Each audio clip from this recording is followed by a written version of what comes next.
Hi, everybody. This is Price Peterson. And this is Tim Surratt. And this is Jen Trolio. Once again, recapping our Comic-Con adventures. We're calling it the Comic Convo Day 2. Day 2. How is it only day 2? It feels like it's been going on for months. But we had our busiest day yet today. We did a ton of stuff, you guys. I feel like we actually worked really hard.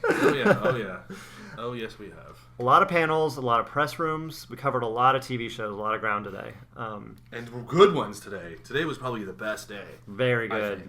Shows we actually like. Yeah, like 3 of my favorite shows. All today. 3 of my favorite shows. And so I guess we'll just go, let's run down what we talked about, or who we talked to, our celebrity run-ins, our coverage, and then, like what any notable memories, highs and lows, things of that nature. Things that can't go on the site. That can't, yeah, exactly. The After Hours podcast. This is the PG-rated version. This is the Showtime too. This is the live After Dark, the Comic-Con After Dark. But here's the thing about the Big Brother After Dark. It is so boring. No one does anything. It's just like people stare into the middle distance for 3 hours. Just like watching television. Yeah. But this, on the other hand, is going to be action-packed because we did so much. And it all started, Tim, with you. You woke up early. Bright and early. I had to wake up at 7 o'clock today just to make myself look presentable for the community press room, which is at 8:30 in the morning. Jeez. And, we got in there, sitting there all bleary-eyed, and these guys come in. It was Danny Pudi, Allison Brie, Gillian Jacobs, Yvette Nicole Brown, and Joel McHale all came in just like wound up and like ready to go like rock stars. So no Chevy, no Donald Glover. No Chevy, no Donald Glover, no showrunners, no writers. It was just the cast. Wow. And they are a fantastic cast. They're just so much fun to hang out with. And it was less just asking questions than just letting them do their thing. It was just more entertaining for us than anything. And they handled all of the important Dan Harmon issues like with aplomb. They did. They may have been muzzled a little bit, but I think really they're just ready to move on, and they're really happy that they got picked up, and that's the story behind it. They're it's a business decision, and they're sad to see him go, but there's nothing they can do about it, and it's time to move on. And they're looking forward to working with Moses Port and David Guarascio, I think was his name. Yeah, but it's good. Like they're really fun to hang out with. Did you go to the panel too? I went to the panel, and it was right before the Legend of Korra panel and the Firefly panel, so there were a lot of their fans, but the community fans were so loud. And it was a love fest. They just all the cast was just blowing kisses to the crowd all night because they know that without them, they wouldn't be back. And it was a very entertaining, fun panel. Sweet. Yeah. Well, I guess speaking of Legend of Korra, Jen, I went to that panel. You represented. Man. So Tim was in the community panel, and we actually switched off.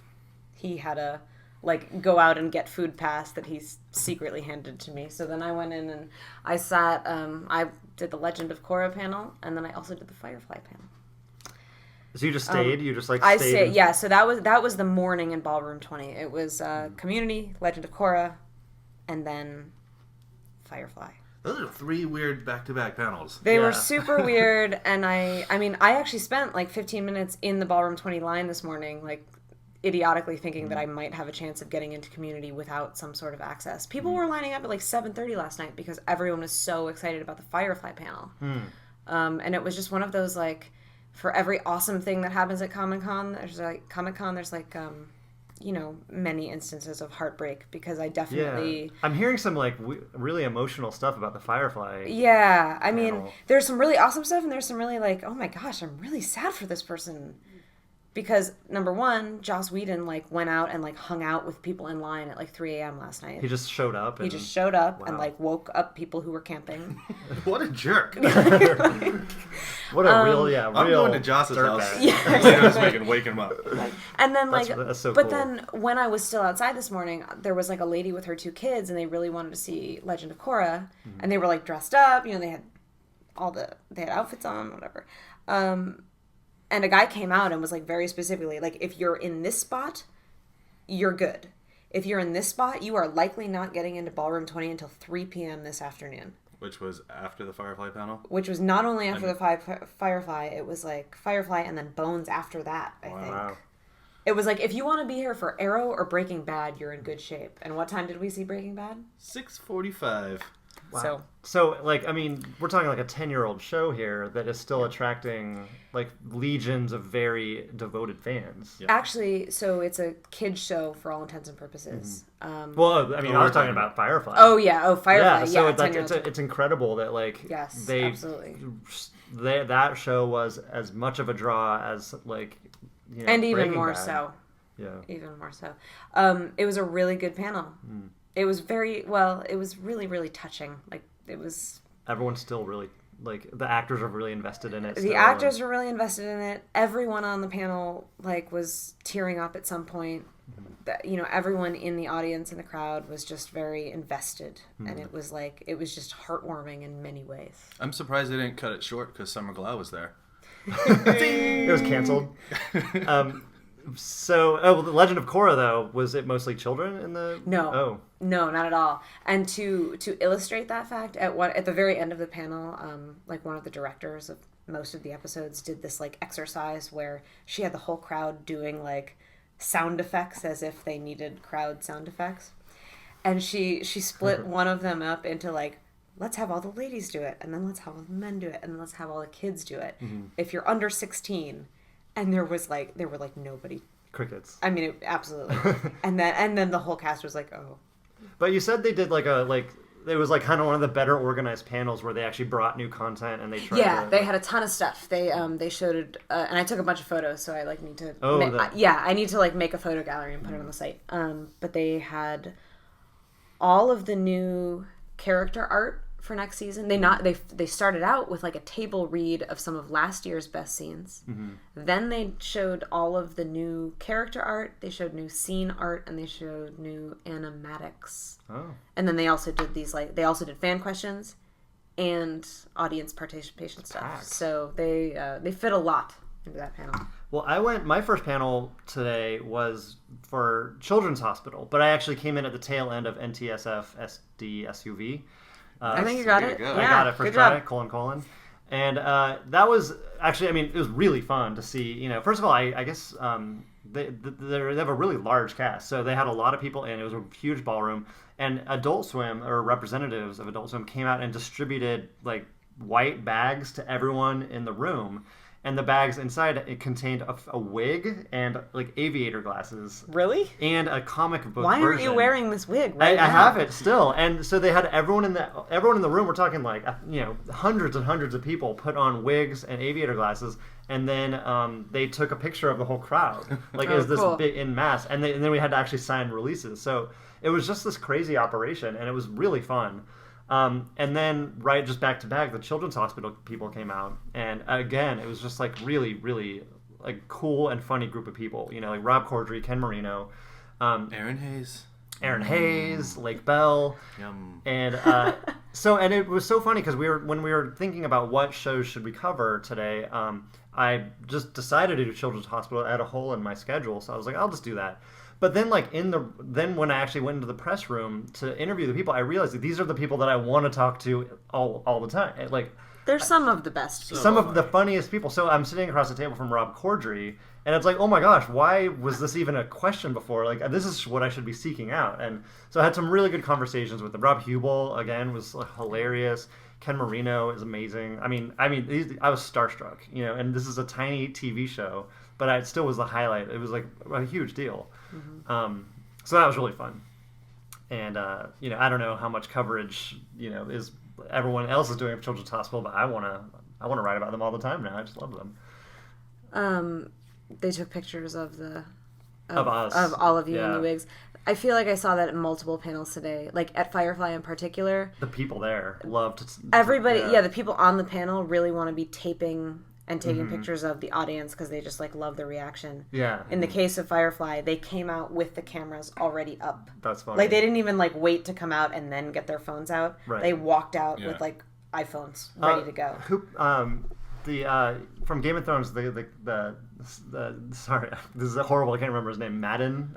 Richard Madden. Madden. He like tweeted a picture of just the crowd. And it's like I think they're so proud of the moment when they come out. Like we view them as like people. Oh, they probably do this all the time. I don't think they do. They don't at all. I don't think it's very common for even someone like like Bryan Cranston at Breaking Bad came out and seemed like amazed at the crowd. He spent a solid 45 seconds like filming the audience while we were there. Of this rapturous crowd. I mean, how often do you face that as a celebrity? Yeah, I mean, they do this stuff, and then we see it 3-4 months later. Yeah. Whereas, this is their rock star moment. Rock stars. Yeah, and fun. Jen, do you want to tell us how 666 Park Avenue went? Oh, I did the press room for 666 Park Avenue. This is the new supernatural dramedy from ABC. Yeah, it's kind of campy, or so you guys haven't watched this pilot yet, is that right? So I watched it. I really liked it. I'm interested to see what you think about it because it definitely has like the horror undertones, and that's definitely your beat. Yeah. But it stars Terry O'Quinn and Vanessa Williams. Vanessa L. Williams. Not the original, not the Vanessa Williams who was on the original Melrose Place. Right. And faded into obscurity. But so I mean, the press room is good. I'm excited about this pilot. I think this show has potential. I think it could be really good. But the press room was one of those Comic-Con is a poorly timed event. Oh, yeah. They haven't even done episode 2 yet. They haven't even read the script for episode 2. So there's nothing to say. So they come around to these tables, and it's like everybody's got the same keywords. It's sexy, it's seductive, it's tempting, it's... And they're still selling themselves. Yeah, well, and they have to, but then, kind of the only thing you can talk about is their past shows in some respect. Yeah. So it's like, Terry O'Quinn, let's find some sort of lost connection. Or Vanessa Williams, you played evil on Ugly Betty, so are you going to be evil again on 666 Park Avenue? And it was just a lot of that kind of stuff. Was it the same, Tim, at Arrow? Tim went to the Arrow. Yeah, it was the same at Arrow, but Arrow's a little different because there's it's based on a character. So they talked a lot about how it's going to be the same or different from the comics. It was Mark Guggenheim and I forget the other guys' names. But their descriptions of the show actually made it sound even better than I thought. I enjoyed the pilot, but now I'm way more interested in the show. Is it because you just like the actors that you talked to, or you actually think the vision I is liked good? Looking at the actors. Well, they're all dreamy and or foxy. Yeah. But no, they seem to have a really good handle on this comic adaptation, and they're doing it way more like the Bourne Identity, or they said Ethan Hunt from Mission Impossible, but not like Smallville or something. Not like Smallville. There's no superpowers. There's no supervillains, and everyone's getting the real humanized treatment. So it's looks like it's going to be better than I thought initially. Sweet. That was something I learned during the 666 Park Avenue press room, though, was apparently it's based on novels, and I didn't realize that. And then I was like, that's news to me. I was like, really? But what isn't these days? There's so much YA that they can always adapt.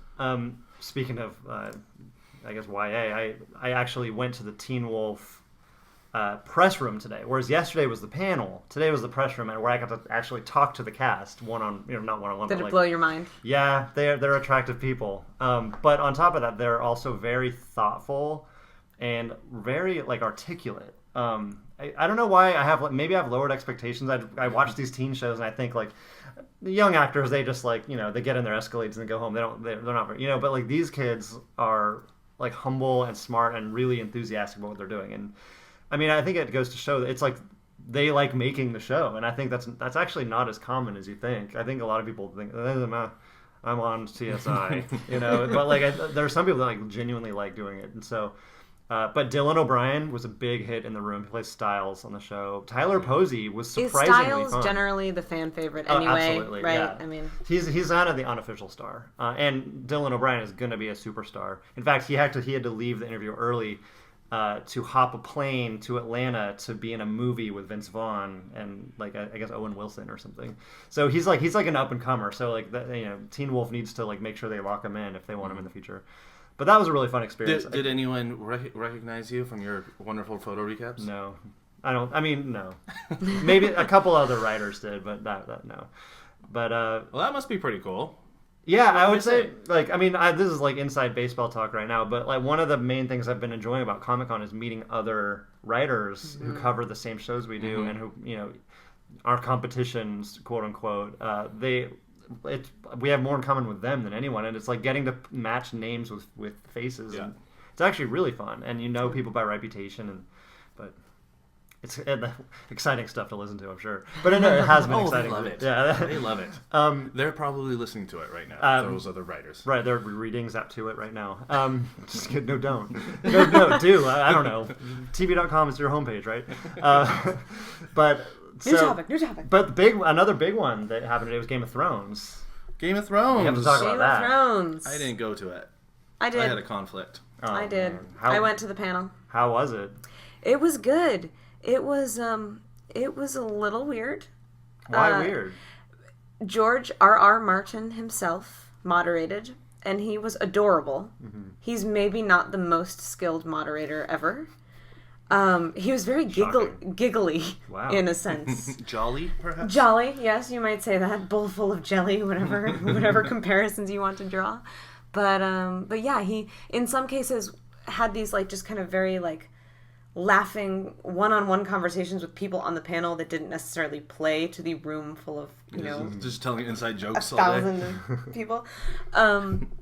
But it was good. They did a nice, or like they were respectful, I guess, of the fact that maybe not everyone in the room had read the book. And this is spoiler free. Yeah, I mean, well, they didn't. That wasn't like a disclaimer on the thing or labeled on the thing. I felt like I went in knowing that, I might learn something I wasn't ready to learn. But they were pretty respectful of that. There was actually a decent amount of news in the panel, and that they announced announced like a lot of new characters for next season and who's playing them, and they announced a premiere date already. Yeah. Like we know right now in July that it's March 31st of 2013. Well, not having read the book, did you like when they announced like this new character is being cast? It's like not as that was totally lost on me. Is that name like made up? And then I got the press release right after, and I was like, Tim is gonna have to tell me the Queen of Thorns. Yeah, like Tim, what does this mean? Yeah. So can I ask you a question? You can ask me a question. Who got the biggest cheer, the biggest ovation? I would guess Danny. Either. Do you know who was on the panel to start with? Should we say who was? Yeah, so Richard Madden. Who else was there? It was Richard Madden. Who plays Rob.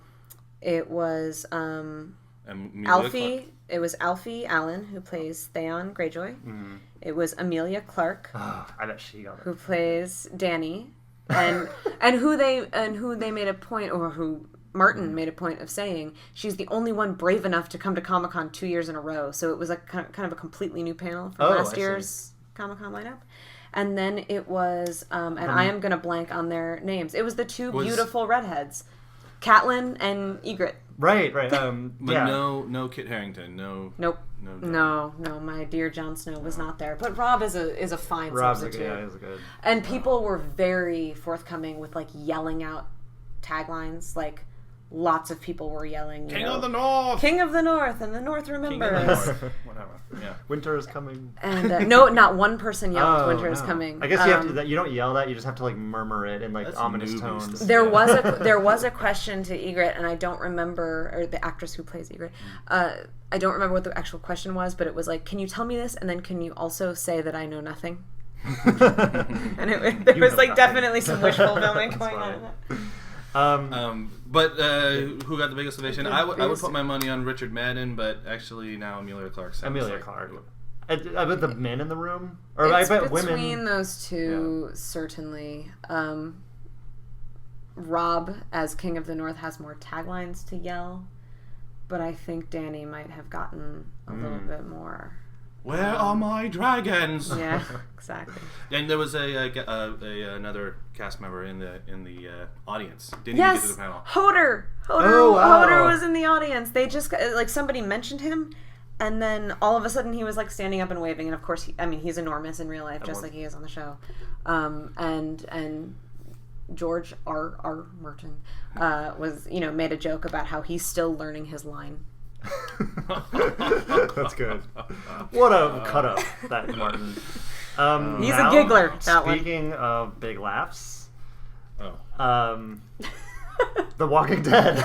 Sorry. Nice segue. Hilarious. The zombie dramedy, Yeah. Walking Dead. You got to meet a lot of them today. Yeah, I did the press room for The Walking Dead. That's why I couldn't go to Game of Thrones. And AMC, man, they are like, It's a they tightly run watched ship. them. Yeah, they had bodyguards. Like bodyguards came into the room first, and then Minders. they would come in. I mean, most of the talent has bodyguards, but AMC is a little bit Yeah. stuffier in some Yeah, cases. and they were definitely one of the biggest things at Comic-Con this year because that show is it really hit its stride and people love it, and it has the comic connection. But I do have some breaking news to announce from that press thing, and it's that I'm really convinced that David Morrissey is the right person for the governor now. Oh, wow. Yeah, it's not breaking news about the show. It's breaking news about me. Your opinion? personal, Yeah, your Yeah. personal experience. Because you read the comics, I read the and comics. so you have some sort of preconceived notion Yeah. of the governor, And- which I do not, because I have not read the comics. The governor in the comics is absolutely insane, and I think Morrissey, who's a fantastic actor, he's British and he's amazing. Very good in Basic Instinct, too. And he's just going to bring a lot more to the role that I think translates a lot better to television. Because in comics it's like panel. It's like the guy's there and then he blows up. But I think Morrissey's going to like build that up, and it'll just work really well in a serialized concept. It'll be a lot of fun. Who else was there for The Walking Dead? Almost everyone. Laurie was not there. But Laurie because Holden was. Laurie Holden was. Yeah, Sarah Wayne Who Collins plays was not Andrea? there. Is that right? Andrea. Yeah, so Andrea was there. Michonne, I will never remember her name. David Morrissey, Lauren Cohan. Lauren Cohen, Stephen Yeun, Rick. Andrew Lincoln, Robert Kirkman. Thank you, Glenn Mazzara, and Gail Ann Hurd, the two producers. Cool. So it What was about like Drew it was Carey? loaded. Was Drew Carey there? Drew Carey was not there. He couldn't make it. So stay tuned for that coverage, you guys. Yeah, which I got to do pretty soon. But yeah, it was full, and Drew Carey. yeah, Did you see his Talking Dead episode? No, I don't participate in Talking Dead. Jen, do you even want to talk about Big Bang Theory? We could. No, let's just move on. Let's talk about Breaking Bad. I want to talk about Breaking Bad. Why don't you tell everyone about Johnny Galecki, his appearance at least? Oh yeah. Oh yeah. So my impression of Johnny Galecki was he looks like an extra on Game of Thrones in real life. He's grizzled.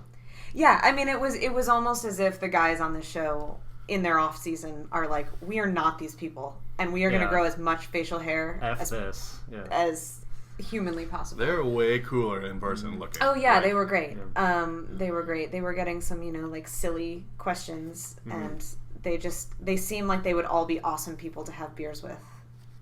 And I wish that was the press room set, like that, like they had me wishing that the press room setup was more of a like happy hour. God, they would thing. be so much more fun if we were all drinking. More like the beer bong theory. Good one, Tim. All right, and finally, the big panel we ended the day with was Breaking Bad. Yeah, and that was really cool because we went there as fans, We didn't even, all three of us went all together. It was like It was the only time we connected. The only time we hung out today, until now, was to go to Breaking Bad, and it was very fun. I gotta say, that was a good panel. A lot of times when you go to panels, the fans are just screaming and it's like banter. But this, the moderator kept it really focused. Both Vince Gilligan, Bryan Cranston, Aaron Paul, Betsy Gunn, Dean Norris, And again, Betsy Brandt, RJ Mita, and Anna. Yeah, so and Mike what's his Jonathan Banks. Yeah. So it was like no Bob Odenkirk, but it was like everyone else basically, and they all gave very thoughtful and hearty responses to stuff. It was really actually pretty. I thought one of the more enlightening panels I've been to. And Jonathan Banks was like kind of surprising comic relief, Comic down relief. at the end of the Yes. down at the end of the table, would just chime in. Yeah, he would just like speak In up that every voice, once in a while. the same voice. It's Yeah. basically the same personality as Mike the cleaner hitman. Like, what? I'm not saying anything. I'm lucky I got asked a question. And Anyway. he was like bitter. But we should mention that Dean Norris came out dressed in a Xena the Warrior Princess outfit. And then they proceeded to refer to him as Xena the rest of the panel, almost. It was hilarious. And then Bryan Cranston and Aaron Paul came out in yellow hazmat suits, and Aaron Paul was carrying a baby that was in a hazmat suit, and then he dropped it on stage on purpose. And they were... And Xena threw his, like, discus out into the audience. It was nuts. It was a good combination of, like, fun and, like, spontaneous, but also, like, they actually said cool stuff about the season. Like, for example, you know, like, the tone of it's going to be, like, as creepy and stressful as Crawl Space, that one episode. That's what Aaron Paul said. And we're gonna see Germany at some point. Yeah. And so, like, some really interesting things. And since it was the last panel of the night, it was all people there to see it. So instead of waiting for the next panel, and you don't often see it, but there were at least 2 standing ovations. Oh, a lot, yeah. Yeah, which you don't always see. So people really dig the show. It was really fun, and you're going to be meeting them tomorrow. I will be hanging out with them Interviewing. tomorrow. We'll be doing some meth together and having fun. Well, so all right, let's talk about, like, real quick before we wrap this up. What were the best costumes you guys saw today? I saw a guy dressed as the Ghostbusters symbol. Ooh. Either that, the symbol? He was either that, or he was like, no Ku Klux Klan, like no racism. But he was I a couldn't ghost with a red circle slash made out of cardboard. I saw a Chewbacca that was particularly good. The Lady Chewbacca? No, I saw a Lady Chewbacca. But I mean, it was this Chewbacca, non-gendered because Chewbacca, was like 8.5 feet tall in like and he was there. Yeah. He just was a presence. So it's an whatever. We saw you expect to see Chewbacca at Comic-Con, but this was a good one. The presence enough it overcomes the cliche because he's so special. Like, we saw an actual robotic R2D2. Like an actual, I don't know if there was like a dwarf stuffed into it like in the movie, but it was like it was moving around as if independent. Yeah. It was great. And some guy walking by said, "Hey, look, there's CP32." Didn't get it right. He did not get it right, but it was kind of perfect. I saw some great Game of Thrones costumes. There were a handful of Dannys today, but one girl actually had a dragon that she had made perched on her shoulder. Wow. And I talked to her. She told me it's like wire and clay and paint, and she spent 12 hours on it. And she was one of the only Dany costumes at the convention that had any dragon. And of course, people were just like, "Where are the other 2?" Completely.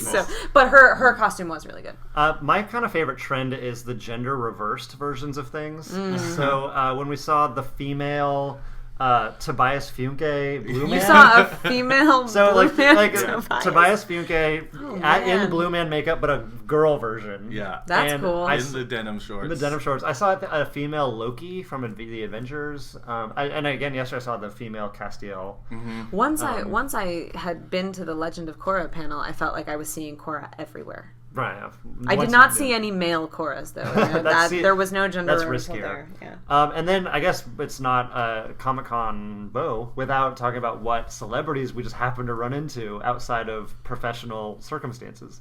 And for me, my big thing of the day was I ran into former Mad TV cast member Deborah Wilson, who she played Oprah and stuff.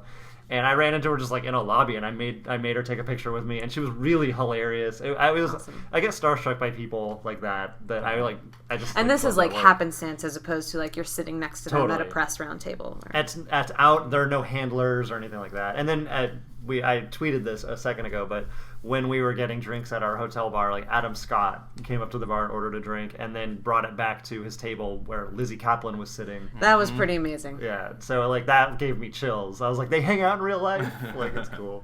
Yeah, I peed next to Andrew Lincoln from The Walking Dead. So wait, now correct me if I'm wrong, but is that 2 days in a row that you have peed next to someone who's on TV? Yes. You go into the other one being Brick from The Middle. Wow.